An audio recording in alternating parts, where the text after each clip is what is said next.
Hey guys, it's Olivia and I'm back with another video. So if you watching this right now, if you're not following me on Instagram, you should go do that, because if you were following me on Instagram, you would already know this information because I shared about this last week. So what am I talking about?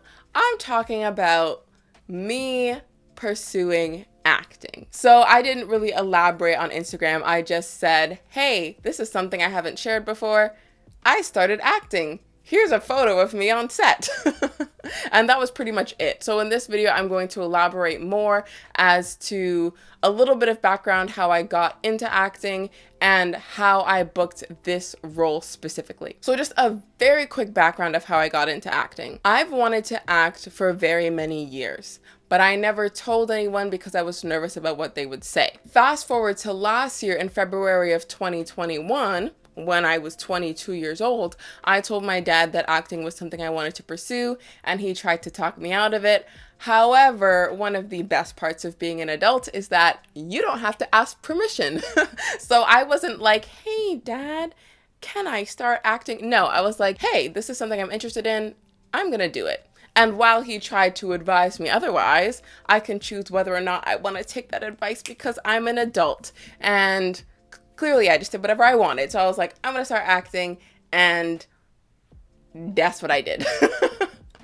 So that's that quick little background. I started in February of last year. That's when I started researching and figuring out how to get started in the industry. And fast forward to June of this year, so over a year later, is when I booked my first role. I have gotten several auditions over the past year, but this is the first one that I booked. So now I'm going to tell you the process of how I booked this role. I'm going to talk to you from when I submitted myself for this role all the way to when I found out that I booked it. So essentially, I am a member on this website called Actors Access, which is essentially a website where casting directors post roles that need to be cast. You have a higher up website called Breakdown Services, which is associated with Actors Access, except for the fact that only agents and managers can access those roles.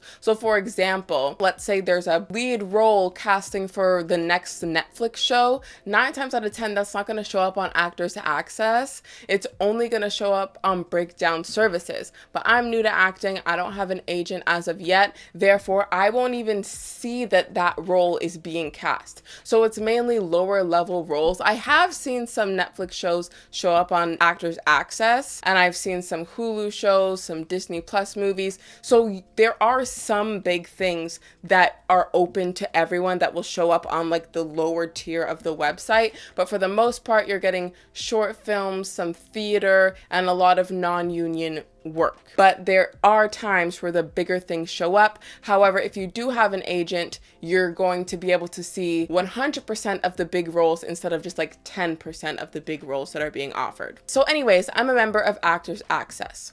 The way it works, you sign up, you make a profile, and your profile has all your attributes like your race, how tall you are, your hair length, your hair color, how much you weigh, your dress size, etc., etc. You give them all that information, then you can look at breakdowns, which is essentially what roles are being offered, and you can filter it by location. So for example, I would look under Toronto. You can look under other cities as well and submit in other cities, but for this role, I was looking through the Toronto breakdowns. And so you can also filter it to breakdowns fit for me, which is essentially going to filter it to the physical attributes that you've put into your profile. So if I don't filter it, I might see a role that's being offered for a Caucasian man who's 6'3". I am none of those 3 things, so it would make no sense for me to submit to that role. So you filter based on what would most likely suit you. Then it will only show you the ones that fit your physical attributes. Then you can click on one of the roles, and then it will show you a longer description, mainly describing to you the personality of the character. So if you feel like this is a character that you can convincingly play, then you submit yourself for that role. So anyways, when it came to booking this role, I was scrolling through the Toronto, filtered it by my physical attributes, blah, blah, blah. I found this role. So I'm just going to read it off to you. I can't show it to you because Actors Access has a rule against that. But let me just give you an example of what a character description would look like. So for this particular role, they were looking for a Black woman who was 19 to 27 years old. And the short description is she's a pensive punk rocker who finds her power through punk music. So she's kind of like a shy person, but when it comes to performing on stage, she finds this confidence. So I felt like I could portray that because I'm a musician. I'm not a punk rocker, but I'm a musician, and that is how I am in real life. When I'm like waiting in the wings, like waiting for my turn, I'm like shaking in my boots. But then the moment I get on stage and I play the first note, like I'm fine, right? So that's literally me in a one-line description. So I was like, I'm gonna submit for that. So anyways, when you submit a headshot and an acting clip. So that's what I did. I submitted those two things, and then you just sit and wait. If you don't hear back from someone that you submit to, then you didn't get it. They don't want to move forward with you. For everything you submit to, you're not going to get a message saying, oh, we've decided to go in a different direction. No, if you don't hear anything, you move on to the next thing and you keep submitting until you hear back from someone. So the first stage is submitting your headshot and an acting clip. If you hear back, like I did, then it's typically to request an EcoCast, which is a self-tape. So they'll send you sides, which is essentially part of a script, and you perform those scenes. You record it like how I'm sitting recording a YouTube video. Obviously, I wouldn't have all my lights and stuff in the background. I would just be standing in front of a blank wall, and if there's dialogue between multiple people, I literally call up one of my best friends, and she's my reader, and we literally just do it over FaceTime. So I read my lines and she reads the lines of the other characters and whatever. So they requested an EcoCast self-tape audition from me. So then I filmed that. Then I submitted it. Once again, at this point, you submit your audition. If you don't hear anything back, you didn't get it. 9 times out of 10, you're not gonna get a message telling you you didn't get it. You know how you've heard the phrase, no news is good news? Not in this industry. No news means you didn't get it. And then you move on. You move on. So as I said, in the past year, I've gotten a few auditions, and after the audition phase, after submitting my self-tape, I've never heard anything back, which means I didn't book anything. So now for this particular audition, before we get into how I heard I booked it, I need to talk about something else really quickly. So you can submit for multiple things at a time. I might submit for 3 different roles every single day. So like in a week, maybe I submitted for 21 things and maybe I got 3 auditions. In this week, when I was submitting and auditioning for things, I had 2 auditions, both for a girl who was in a band. So both auditions were for very similar character types. So the reason this is relevant is because both auditions were submitted at the same time and they were both for the same type of character. So I was hearing back from 2 different people at the same time and I kept getting them confused. So I'm going to go into my C-mail, which is kind of like your email within the Actors Access website, and I'm gonna blur people's names and such. I was auditioning for a TV show where my character had to be a rocker, and then I was auditioning for a short film where my character was a rocker. So the first audition I got was on June 14th for the TV show, and I submitted that audition on June 17th. 2 days later, on June 19th, I got a message about the short film asking me for an audition. And I submitted that one on the 21st. So I've submitted 2 auditions within the same week. So on the 21st, I submitted my audition for the short film at 10:45 a.m. About 5.5 hours later, at 4:12 p.m., I heard back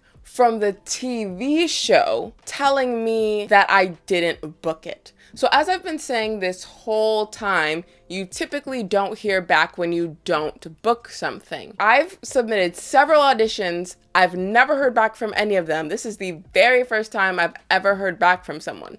So I just submitted for the short film, and then 5 hours later, I get a message. So I'm thinking it's from the short film people. I'm still in that mindset of, oh, that's the most recent thing I submitted for.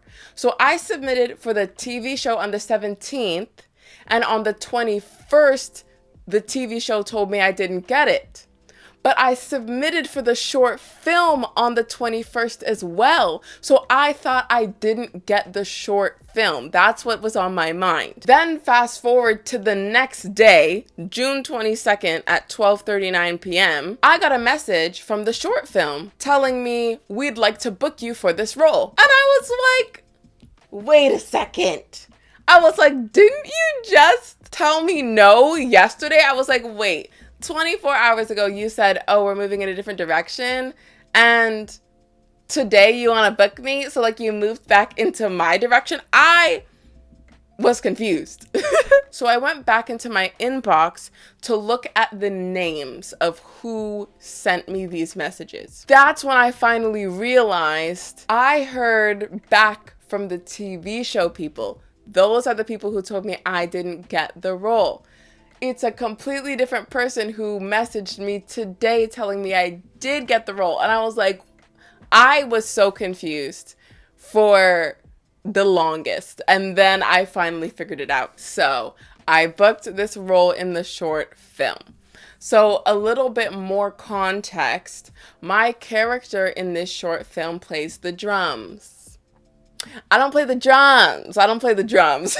So in the message that they sent me, to paraphrase, it says that they'd like to book me for this role and I should respond to them to let them know whether or not I accept the role. And they were telling me the pay rate, as well as the fact that they arranged for me to take drum lessons because I don't play the drums, and that I would also get paid to take these drum lessons. So yes, I responded and I was like, thank you for offering me the role. I gladly accept. And then they messaged me back saying that they wanted to have a Zoom call with me the next day, and I let them know that I was available. And then we started messaging through email, and then we had our Zoom meeting, just me like asking some questions because this was the first thing I ever booked. So I had some questions, and the director was kind of telling me how everything was going to go and arranging the drum lesson and all this stuff. And yeah, that's essentially how it went.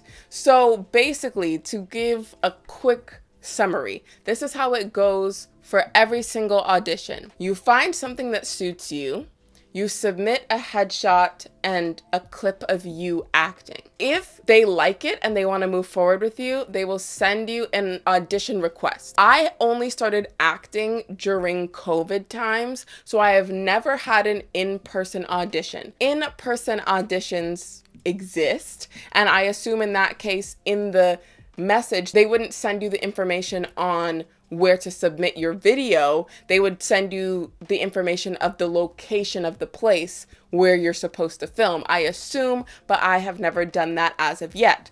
So during, I don't know, COVID times, they will send you a request for a self-tape audition along with a script. You perform the scene, you edit the video, you send it back to them. Then you hope to hear back. Most of the time you won't. And I understand that I'm very new to acting, so I'm admittedly not that great because I'm learning as I go. It's like if you watch my first YouTube videos, they weren't that great, but fast forward 6 years later and I would like to think that I'm pretty good at this whole YouTube thing, right? So yeah, admittedly, I'm not that great, but I'm trying and I'm working to get better. So what I'm trying to say is I don't book most of the auditions I go on, but it's not just because I'm new, it's just in general. Like think about the top celebrities that you see in movies. They might do 1 or 2 movies a year. I promise you, they auditioned for more than 2 things. I promise you don't get everything you book. Let's say 10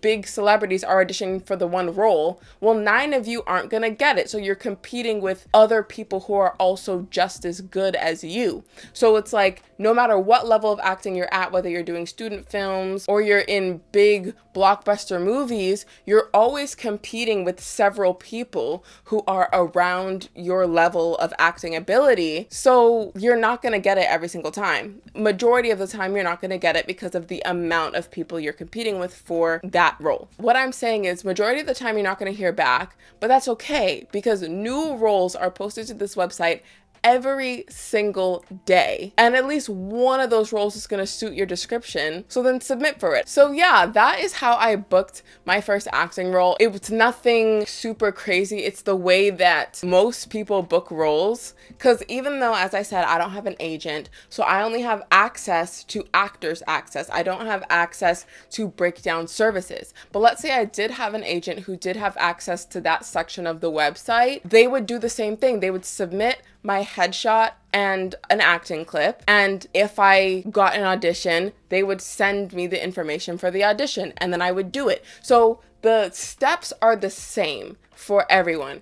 Headshot and acting clip. If they like you, a self-tape, and then if they like you again, you've either booked it or you get a call back, which is the second round of auditions with a smaller group of people. So it's always, if you hear back, it's a good thing and they're moving forward with you. And if you hear nothing, there's always another audition around the corner. That's essentially how it works. So it wasn't like some spontaneous thing, like I was just walking down the street and someone saw me and they're like, we're gonna book you. No, I just got the audition the same way everyone else does, and I happened to book this audition. So yes, that was my experience of getting into acting and leading up to booking my first role. And in my next video, I will share with you guys my experience of my first day on set, because we were on an actual film set in downtown Toronto, and I will share with you guys how that went. So that's all for this week's video. I hope you enjoyed it. If you did, give it a thumbs up. If you think your friends will enjoy it, be sure to share it with them.